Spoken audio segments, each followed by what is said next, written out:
Hey everyone, welcome back to another episode in our CPO Guide series. I'm Paul Kingsbury, author of the second edition of the Chief Petty Officer's Guide. And today we're going to take some time and talk about your information power base. So, have you ever heard that information is power? And I think a lot of us Chief Petty Officers we're definitely familiar with that mantra of "Ask the Chief," and both of those speak to the power of information and what you do with it once you have it. Several advantages that your information power base will bring you. So, number one, if you use it correctly, it'll help improve team readiness. It can help improve your personal decision making and your persuasion, and your ability to persuade others to do things you need them to do. And it can improve your personal competence and then, in turn, your credibility and the trust that you gain within your teams. So, out there, at least in the Navy side, lots of sources of information flowing around that you should or shouldn't know. And what makes information powerful is it's access to information that others don't know about or that others don't have access to. And what you do with that information that you do know about or you may have access to is important, and that's what gives you some strength in this power base. It's a subcomponent of your expert power. So expert power could be demonstrated by what you can do, right? And a lot of that is your knowledge base. But your information power base and where you get source of information feeds directly into your expert power base. So it strengthens your expert power base, but it also gives you source of information that you can wield in several ways. And I'll talk about that in a little bit. So some general source of information that are out there. So we've got regulations and instructions. So once again, those may be known kind of informally by many people in the Navy, more junior people, but they may not know the sources that those are derived from. So at this point in your career as a chief petty officer or senior petty officer, you should be very familiar with regulations that are out there that cover the gamut of things. Naval regulations, Uniform Code of Military Justice, uniform regs, advancement manual. These are things that you should have good working knowledge of where to get information. You don't have to have those things memorized, but you should know where to get those sources of information. You have NAV admins that come out. And those keep you informed in big policy changes that are going on. They make you aware of reward power or rewards that are out there. Many award programs are announced via NAV admins, selection board results, and things like that. So having access to that online, they even make an app now for NAV admins is important because it can give you access to information, at least in the short term, that makes you the person who's in the know, per se. Lots of websites out there. From the Navy website, Navy Personnel Command website's a huge source of information on your on those kind of things. And then you've got your ones of choice that you may want to use to strengthen it. And it's not just Navy websites. You might be a part of a professional organization, and I'll talk a little bit about how those help information or strengthen your information power. But they have member-only access to their websites in many cases that you can get access to. You've got your news sources, right? So for Navy purposes, you got things like Chinfo clips that come out. That document comes out. You can sign up for it. And it gives you a series of articles all the way that cover the strategic level, what's going on, big picture decision making, all the way down to tactical level things that are impacting you day to day. Navy policies across DoD. Great source of information is Chinfo clips. It's a series of articles. You don't have to read them all.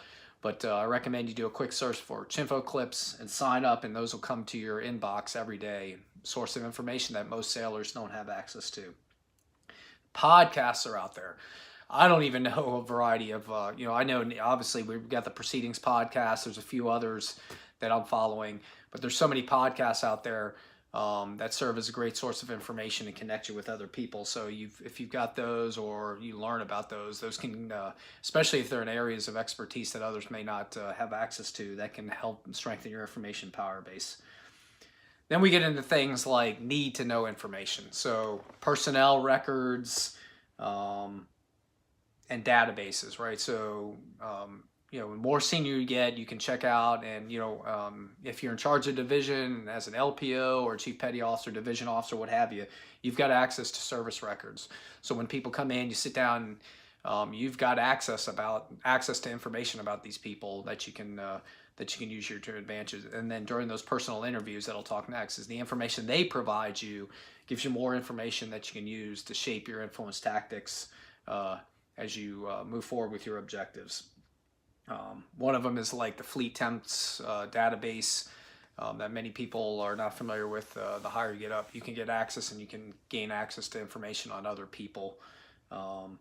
Hopefully, and I'll talk about using information. This is not supposed to be used in a deceptive, coercive kind of way, but these are sources of information that make you a better leader to better help and enable your teams to accomplish the mission objectives you're after. And then finally, right, the information that you gain from people, individually, groups, through social networks, and things like that, right? So you can get a lot of information from people just having a conversation. So it doesn't have to be a formal career development board or a check-in interview. You can get a lot of information just by taking people to the side and just asking them, hey, what's going on? If you're on late watch, learning a little bit, and people will give you information on things that should give you good insight on how to best approach and influence them to make them a better productive part of your organization. So lots of sources of information. I didn't even cover them all. There's lots of them out there. Go talk to your peers that are out there. They can probably turn you on to a lot more information. Information is constantly being updated. The source of information are changing. So back to that importance of staying relevant and understanding when your source of information are changing and when new ones arrive. There's all kinds of stuff out there. So stay up on that to keep yourself strong in your information power base. So you got the information, but what you do with it is more important, right? That's what matters. And there's really 3 different things you can do with this information. Once again, I'm teaching you the positive ways, or I want to talk about positive ways to use your power base's influence tactics. But if you get into things like, power, you go back and look in history at what people have done to seize positions of power, dictators, kings, what have you. Look at Game of Thrones, for example, right?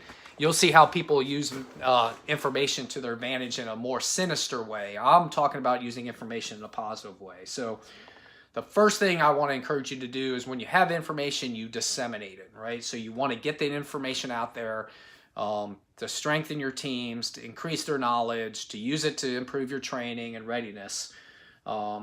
That's one way you'll do it. The more source of information, right, that you can get, the more you disseminate it, right? I mentioned this last time.